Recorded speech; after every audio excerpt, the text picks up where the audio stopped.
Welcome to DD Compass Podcast, recording from New York City. Helping us delve into astronomy and astrophysics this month is Joe Hatem, teacher, astronomy enthusiast, and one of the coolest guys I know. Welcome, Joe. Thank you very much, Len. I'm glad to be here.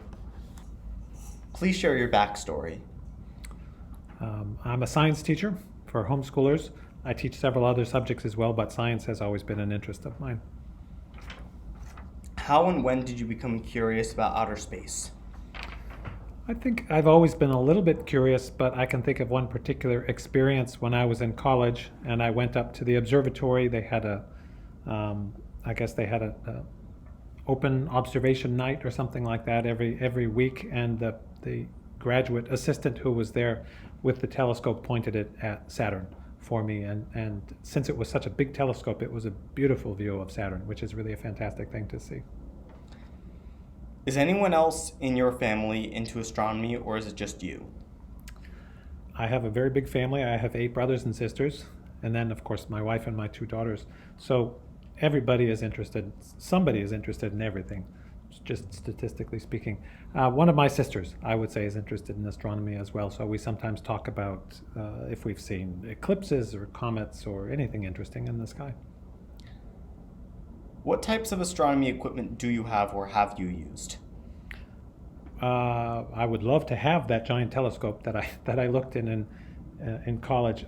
So that one I've used, sort of, with a lot of help, but I don't have one. I do have a small reflecting telescope, and that's the one that I've used.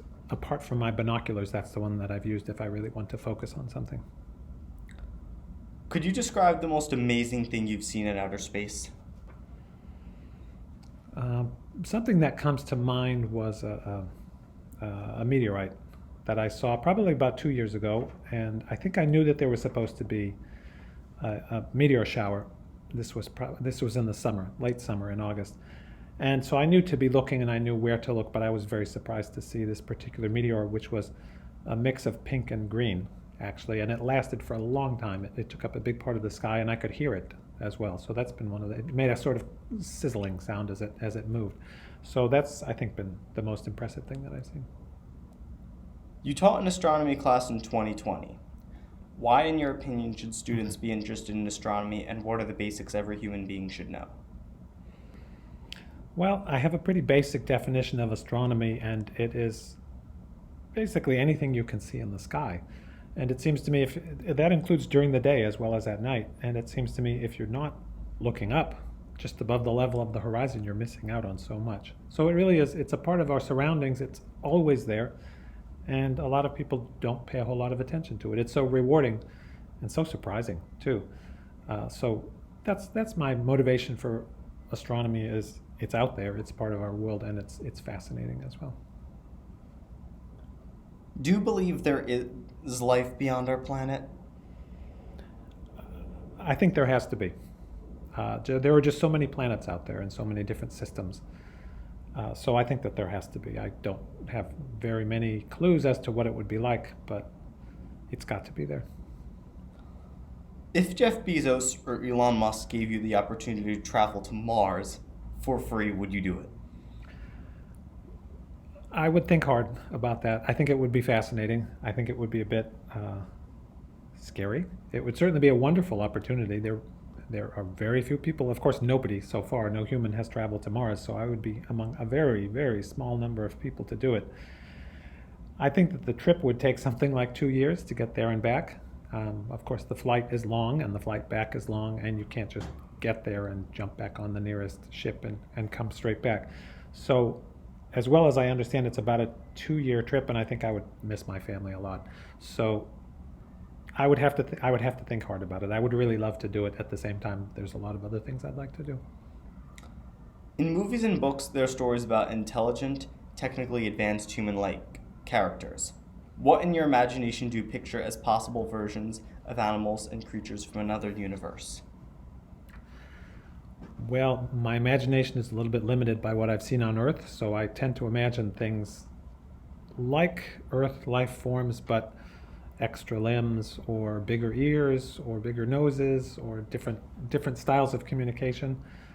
So about that, I would assume that they could see other colors than we see because that would be useful on their home planet, or they would have either much smaller bodies to deal with their home environment, much larger, more maybe skinny and spread out bodies. There's a giant variety of life on Earth, so I can imagine that life on other planets would be somewhat similar to some of our life forms, just not necessarily humans. What discoveries and explorations would you like to be achieved in your lifetime? Please don't worry about even being remotely realistic. Okay. I think it would be wonderful to reach another solar system, another planetary system. We've spotted so many of them. It would just be fantastic to explore them a bit and actually, if humans can be careful about it, if we could actually reach them and explore them firsthand. Of course, it would be neat to get closer to something like a black hole. I'm not volunteering for that particular trip because it would be so dangerous, I think, but really fascinating. There's so much to learn there. What are some of your favorite space books, movies, and shows? What was appealing about them to you? For some reason, I tend to prefer the silly ones rather than the ones that are trying to be as serious and scientific as possible. So Galaxy Quest is a movie that I've really enjoyed. I don't know if you've seen that one. But it's sort of a spoof of Star Trek. I like Star Trek, but at the same time it seems pretty old-fashioned and certainly sexist. It's got some old-fashioned human problems that I think we really should have transcended by the 25th century or whenever those people are supposed to be exploring unseen worlds. I certainly liked Hitchhiker's Guide to the Galaxy as well. So like I say, I like the ideas, but I'm happy to have the science be in the background where the characters are doing goofy things.